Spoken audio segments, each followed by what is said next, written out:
Hi everyone, this is day 5 of Wonder by R.J. Palacio. Lunch.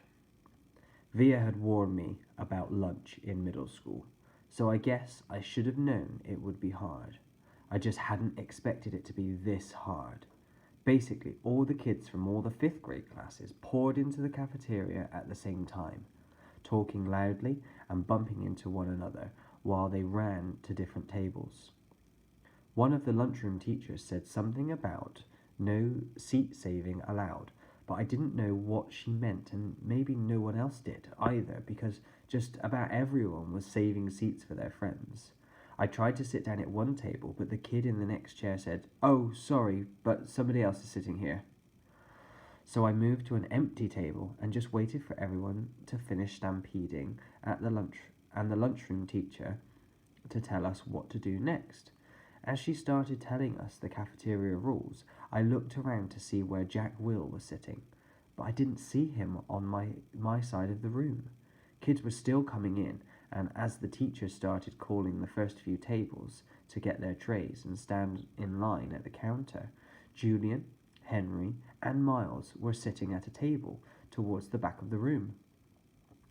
Mum had packed me a cheese sandwich, graham crackers, and a juice box, so I didn't need to stand on line when my table was called. Instead, I just concentrated on opening my backpack, pulling out my lunch bag, and slowly opening the aluminium foil wrapping of my sandwich. I could tell I was being stared at without even looking up. I knew that people were nudging each other, watching me out of the corners of their eyes. I thought I was used to those kinds of stares by now, but I guess I wasn't. There was one table of girls that I knew were whispering about me because they were talking behind their hands. Their eyes and whispers kept bouncing over to me. I hate the way I eat. I know how weird it looks. I had a surgery to fix my cleft palate when I was a baby, and then a second cleft surgery when I was 4, but I still have a hole in the roof of my mouth, and even though I had jaw alignment surgery a few years ago, I had to chew food at the front of my mouth. I didn't even realize how this looked until I was at a birthday party once, and one of the kids told the mum of the birthday boy he didn't want to sit next to me because I was too messy with all the food crumbs shooting out of my mouth. I know the kid wasn't trying to be mean, but he got in big trouble later, and his mum called my mum that night to apologize. When I got home from the party, I went to the bathroom mirror and started eating a saltine cracker to see what I looked like when I was chewing. The kid was right. I eat like a tortoise. If you've ever seen a tortoise eating, like some prehistoric swamp thing. The summer table. "Hey, is this seat taken?" I looked up and a girl I never saw before was standing across from my table with a lunch tray full of food. She had long wavy brown hair and wore a brown t-shirt with a purple peace sign on it. No," I said. She put her lunch tray on the table, plopped her backpack on the floor, and sat down across from me. She started to eat mac and cheese on her plate. "Ugh," she said after swallowing the first bite. "I should have brought a sandwich like you did." "Yeah," I said, nodding. "My name is Summer, by the way. What's yours?" "August." "Cool," she said. "Summer." Another girl came over to the table carrying a tray. "Why are you sitting here? Come back to the table." "It was too crowded," Summer answered her. "Come sit here. There's more room." The other girl looked confused for a second. I realized she had been one of the girls I had caught looking at me just a few minutes earlier, hand cupped over her mouth, whispering. I guess Summer had been one of those girls at that table too. "Never mind," said the girl, leaving. Summer looked at me, shrugged, smiled, and took another bite of her mac and cheese. "Hey, Our names kind of match, she said as she chewed. I guess she could tell I didn't know what she meant. Summer? August? She said, smiling, her eyes open wide, and she waited for me to get it. Oh, yeah, I said after a second. We can make this the summer-only lunch table, she said. Only kids with summer names can sit here. Let's see, is there anyone else named June or July? There's a Maya or Maya, I said. Technically, May is spring, Summer answered. But if she wanted to sit here, we could make an exception. She said it as if she'd actually thought the whole thing through.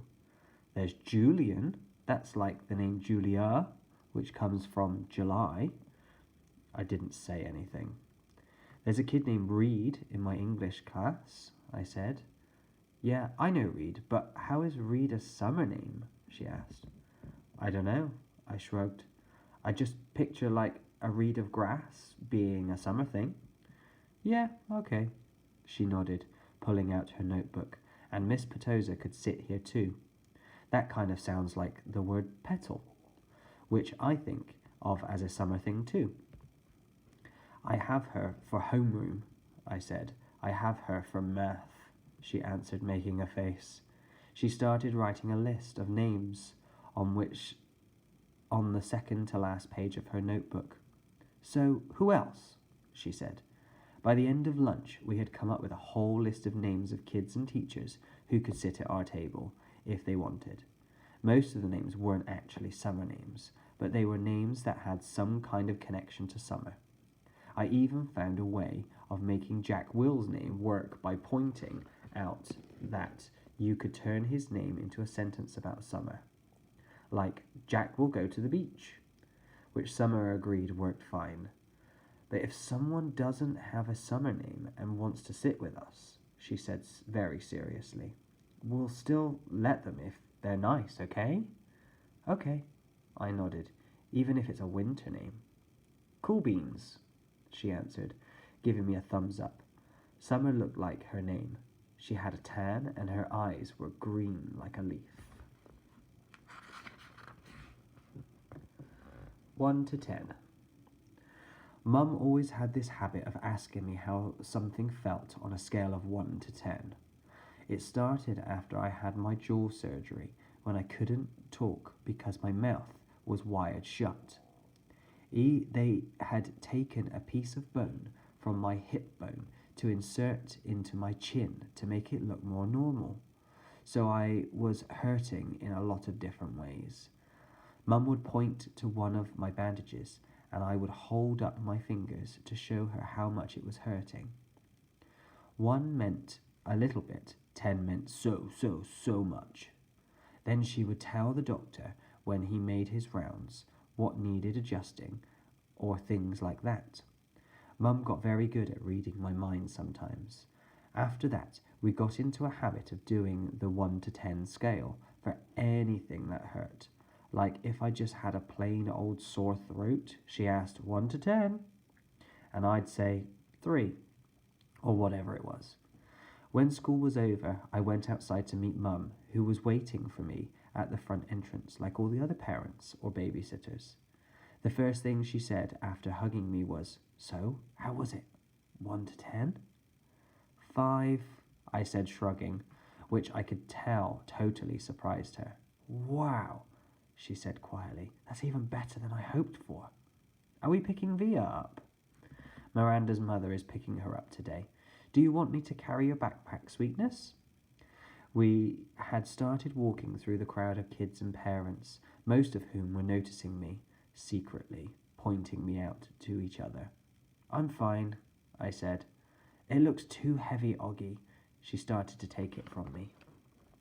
Mum, I said, pulling my backpack away from her. I walked in front of her through the crowd. See you tomorrow, August. It was Summer. She was walking in the opposite direction. Bye, Summer, I said, waving at her. As soon as we crossed the street and were away from the crowd, Mum said, Who was that, Oggy? Summer. Is she in your class? I have lots of classes. Is she in any of your classes? Mum said. Nope. Mum waited for me to say something else, but I just didn't feel like talking. So it went okay, said Mum. I could tell she had a million questions she wanted to ask me. Everyone was nice. Did you like your teachers? Yeah.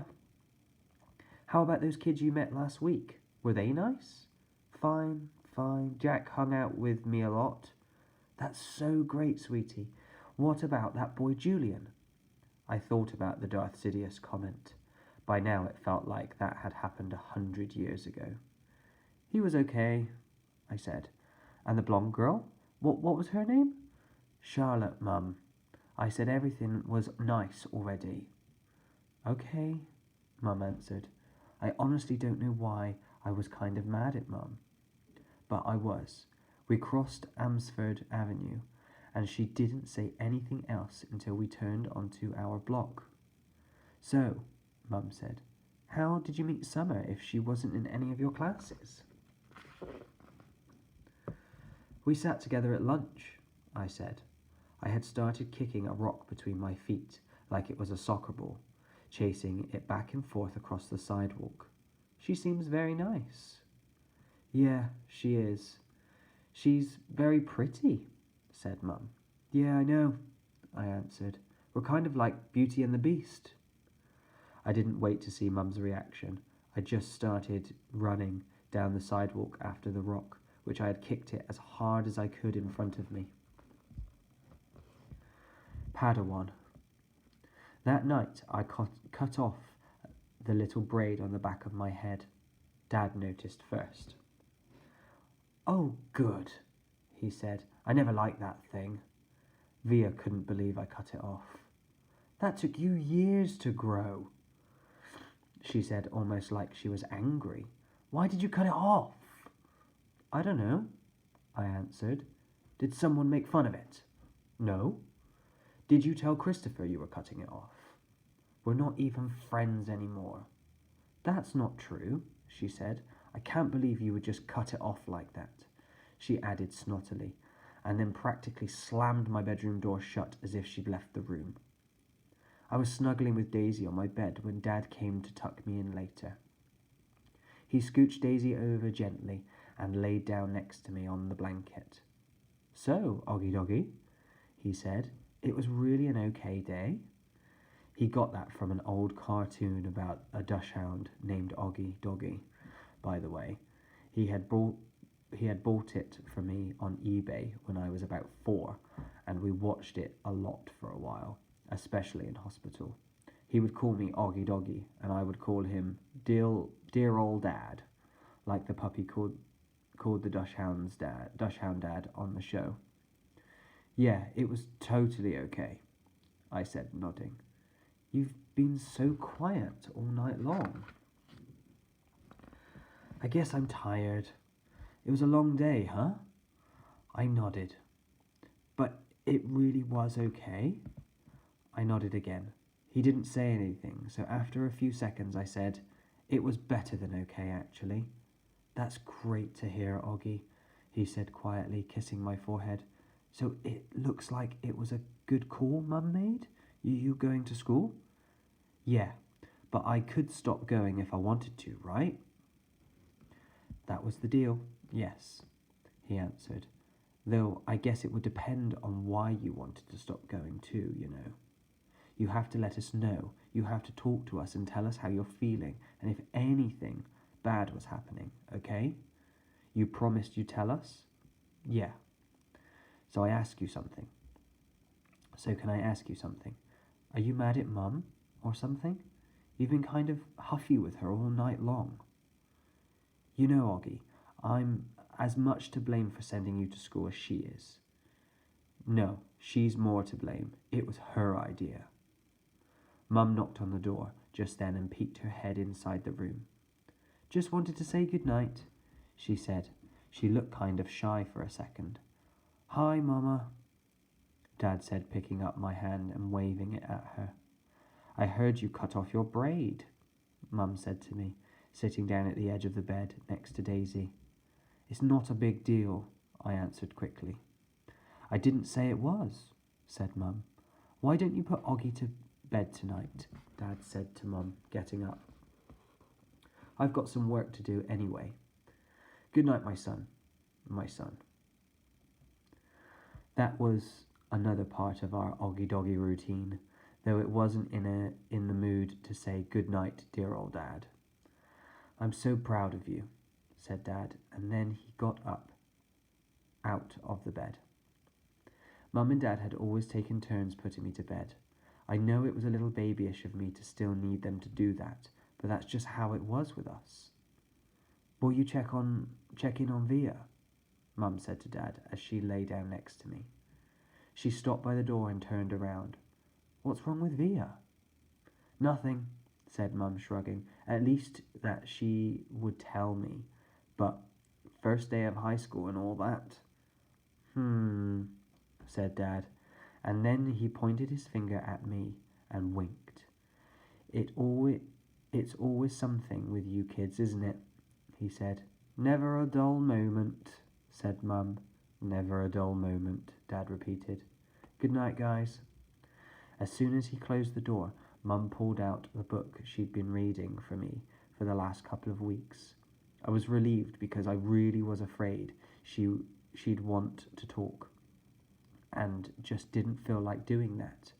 But Mum didn't seem to want to talk either. She just flipped through the pages until she got to where she had left off. We were about halfway through The Hobbit. Stop, stop, shouted Thorin, said Mum, reading aloud. But it was too late. The excited dwarves had wasted their last arrows, and now the bows that Björn had given them were useless. They were a gloomy party that night, and the gloom gathered still deeper on them in the following days. They had crossed the enchanted stream, but beyond it the path seemed to straggle on just as before, and in that forest they could see no change. I'm not sure why, but all of a sudden I started to cry. Mum put the book down and wrapped her arms around me. She didn't seem surprised that I was crying. It's okay, she whispered in my ear. It'll be okay. I'm sorry, I said between sniffles. Shh, she said, wiping my tears with the back of her hand. You have nothing to be sorry about. Why do I have to be so ugly, Mummy? I whispered. No, baby, you're not. I know I am. She kissed me all over my face. She kissed my eyes that came down too far. She kissed my cheeks that looked punched in. She kissed my tortoise mouth. She said soft words that I know were meant to help me, but words can't change my face.